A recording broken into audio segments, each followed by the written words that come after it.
Well, hello. My name is Carla Clark, and I just want to do a short infomercial for Jeff in this whole testimonial process. For any of you that haven't had the chance to stand up here, I can't tell you loudly enough what an incredible process it is.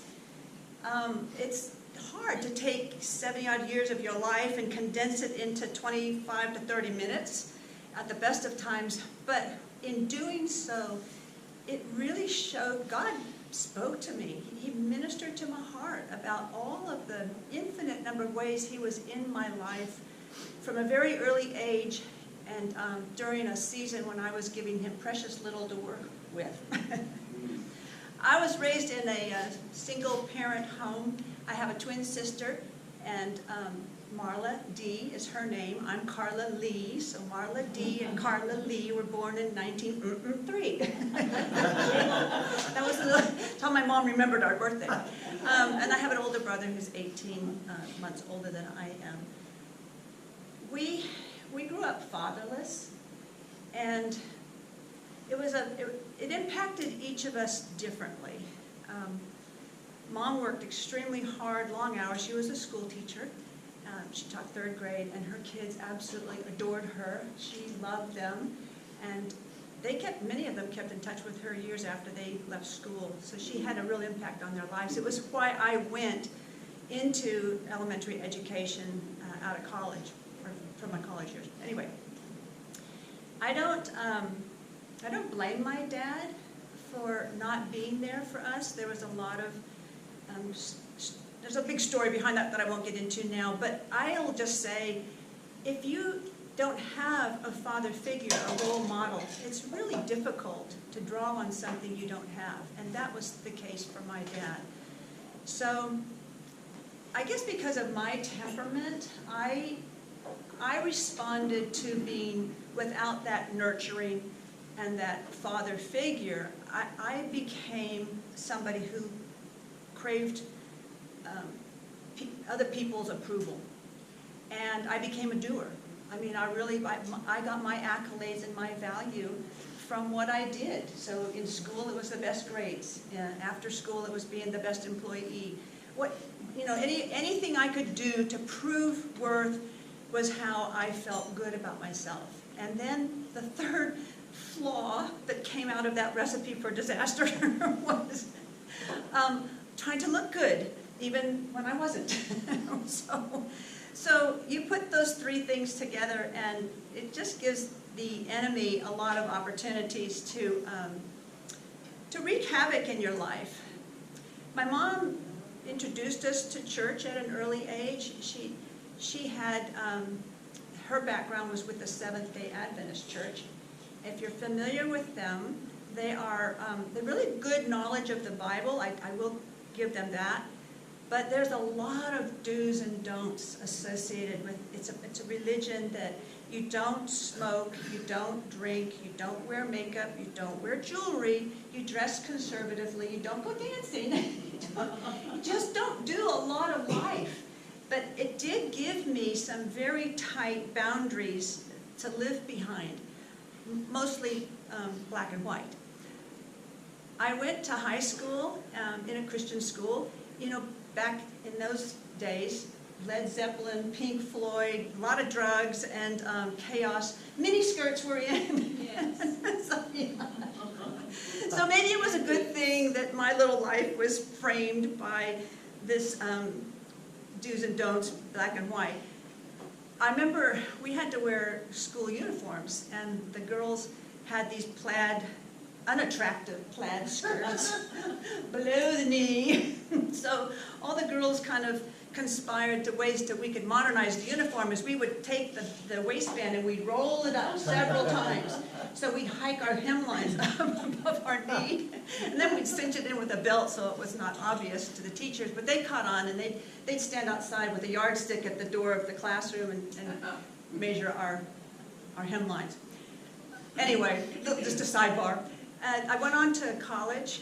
I got my degree in elementary ed, as I mentioned, and I met a guy. We dated for about 2.5 years, and we were going to get married. And for some unknown reason, the guy called it off. off at the last minute. Well, you know, you take what I shared with you earlier about needing approval and validation from what people think about you. That was a devastating rejection to me. And fortunately, or unfortunately, I don't know, as the story goes on, you might draw your own conclusions, but I had an opportunity I had a good grade, so I got an academic scholarship to go to a university out in California to work on my master's degree in special education, which I did. So imagine this little New England girl, because I went to school in Massachusetts, this little New England conservative person taking all of her worldly goods and going out to California, the land that we affectionately call the fruits and nuts. So, you know, it's liberal now. Well, it was liberal then. And even the Christian circles that I was trying to stay floating in were liberalized and were doing things. And so slowly, or maybe not so slowly, the black and white lines became blurred and gray. And before I knew it, the 10 Commandments were like the 10 suggestions. And so I just started experiencing what was made available to me. People would say, well, you want to go there? I said, yeah, I'll go there. You want to do that? Sure, I'll do that. And the enemy just used that season in my life to wreak havoc. And one of the things he did is he had a book that caught my attention on a book stand. It was by Shirley MacLaine. Anybody remember Shirley MacLaine? She's the New Age guru back then, and she wrote a book called Out on a Limb. So I'll just say, sidebar, if your kids are reading, what they're watching, it all is so important. You cannot underestimate the value of it. So Shirley MacLaine, in this book, she took the biblical principle that we're all created in God's image, and then she twisted it and she distorted it to say we're all God's. And she's got this infamous line she had a picture of herself at the sea going, I am God. So, how I could fall for something like that is just now beyond me. But I was blindsided, and I thought, well, you know, I guess that's possible. And so slowly, as a result of that book and other books that I read by her, I started getting into these false doctrines of reincarnation, channeling of spirits, angel worship, tarot cards, palm reading, astrology, anything. I was absolutely searching for something to fill this void that I had in my heart. And I didn't know what it was. I just knew there had to be some answer. And I still believed in Jesus. I still believed in the Bible, but it got distorted. So I remember telling some friend of mine, I said, you know what? Astrology makes a lot of sense. God did create the planets and the stars after all. He could use them to give us personalities and tell the future. I mean, it's just bizarre how your mind goes off track so easily in the enemy's grip. So I guess the big takeaway about that season is when you're searching for your own inner divinity, where is your focus? It's totally on yourself. And self becomes the God of your life. So I had absolutely no appreciation how dangerous that was, because it was portrayed as being light and loving. And there's no, in the New Age movement, there's no black and white. It's no right or wrong. There's no absolutes. It's just whatever feels good. You're on your own personal journey through, your soul is taking a journey through all these experiences, and you're going to find the real you on the inside. And so I was lost. I was totally lost. And I remember recently reading a line out of C.S. Lewis's book, and he said, in this world, there is no neutral ground. Every split second, every square inch is either going to be claimed by God or counterclaimed by Satan. And that is so true. I had no earthly idea about this spiritual war that was raging in the unseen realm around me. It was after my soul. Satan desperately wanted to take me out of the Lord's hands. And I was giving him a lot to work with during that time. I didn't have any biblical grounding to get through this muck and mire.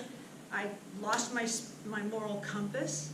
So I struggled with promiscuity, affairs, I don't know, some substance abuse, I guess, a lot of self-hatred. I stayed in a relationship or two where I was both physically and emotionally abused, and I didn't leave because I was getting my value and my worth from what somebody else was saying to me. It was a sad, empty place. And yet at the whole time, I kept telling myself, you're the captain of your own fate. You can figure this out. Something's going to break away here. Well, fast forward, well, actually, I'll just say this. I have to say this. For those of you that are moms and grandmas who are praying, I totally believe it was my mother's prayers that got me through this season and literally enabled me to be positioned in a place where I could reconnect with God.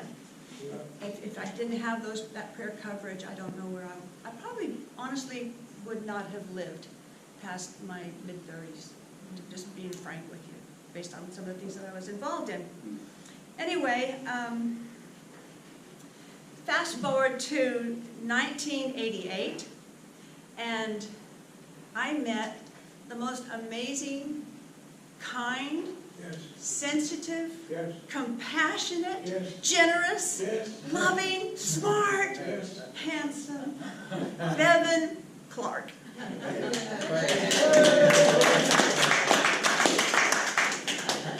We fell in love and we married a year later. Derek's dad actually married us. That's how we got acquainted.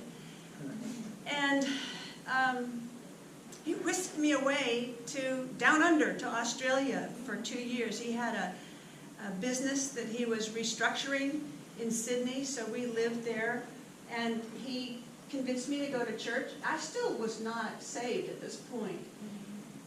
We went to church, and there were some ladies there that was absolutely just, they were determined that I was going to go to a women's retreat. And I said, oh, no, thank you. I don't need that. I didn't see the point. So God saw the point, and through a series of circumstances, I ended up going to this retreat.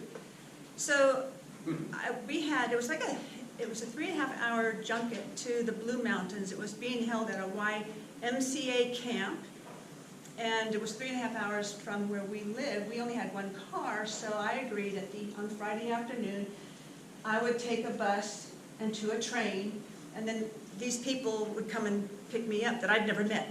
They were going to, it all was arranged. So here I am on the train platform in my crisp business suit, the briefcase in one hand and the suitcase in the other, waiting, and this old jalopy of a station wagon rocks up and it's full of women. And I didn't meet any of these people. I didn't know them. But I got in the back seat of that car, and they, after all the pleasantries were out of the way, they started lapsing back into conversations because they all knew each other. And somebody was having this problem, so they thought it needed prayer. Well, these ladies were spirit-filled, tongue-talking Pentecostal ladies. And they started, Shandarababaki Shatakalade. And I went, oh, what have I done? What have I done? I can't get out. And I kept saying, okay, it's okay, relax. So I sat there in the car and I reasoned, all right, how bad can it be? It's only an hour. When I get there, I'll have a cabin to myself. Oh, yes. There were cabins. They were full of 10 ladies each and one bathroom. So the Lord truly had a sense of humor, and he was determined to get me off of my comfort level. And he certainly did. So the next morning, I went to the meeting, and it was being held by an American lady by the name of Helen Ivisovich. Pastor David actually went to school with her at Rhema Bible College. And she had this incredible way to present the word, but also to listen to the Holy Spirit. It was just, I'd never seen anything quite like her. Anyway, in the morning session, she's talking out of Romans 5, 6, and 7. You know that scripture in chapter 7:15, it says, the things I don't want to do, I do. And the things that I want to do, I don't do. The Carla version. Anyway, I was like, oh, she's reading my mail. How does she know who I am? Who's talked with her? And I was really impressed with that meeting. It did something on the inside of me. So at lunch, I'm sitting at this table, again, with these ladies that I don't know. And we're talking about the morning session. And I said, by the way, we had a 4-hour break. What are you guys going to do in that 4 hours? And so a couple of them to my left said, oh, we're going to go back to the cabin and pray. And I didn't say this out loud, but I thought to myself, 4 hours? That's intense. However, I have now been known to pray for 4 hours, secret be told. Anyway, the one in front of me said, look, I think I'm just going to go find some trails and go for a walk. And I went, I'm going with you. But there was this third lady to my right, and she had said boo the whole lunch. And she said, well, I've always found that when I'm trying to process something and let the Lord speak to me, that journaling is a great way to do that. So I got her to explain what journaling meant, because it was a foreign concept to me, and it made sense. I went, oh, I can journal, I can write, I like writing. So I got a pen, a notebook, and a blanket. And I went off by myself to a field adjacent to where the campground was. And people, I'm telling you, that was one emotional, painful 2.5 hours. But the Lord met me on that blanket. I started out, I wrote a line down the first page. The things that I don't want to do, the things that I shouldn't have done, all of it. And the things that I wished I could have done differently. That was a springboard into names and faces and all of the ugliness that I had been involved in. And I just started writing it out. It was like this prayer to God. Well, you know, because I didn't have the concept that He was there with me, so I felt like I had to tell Him these things. Well,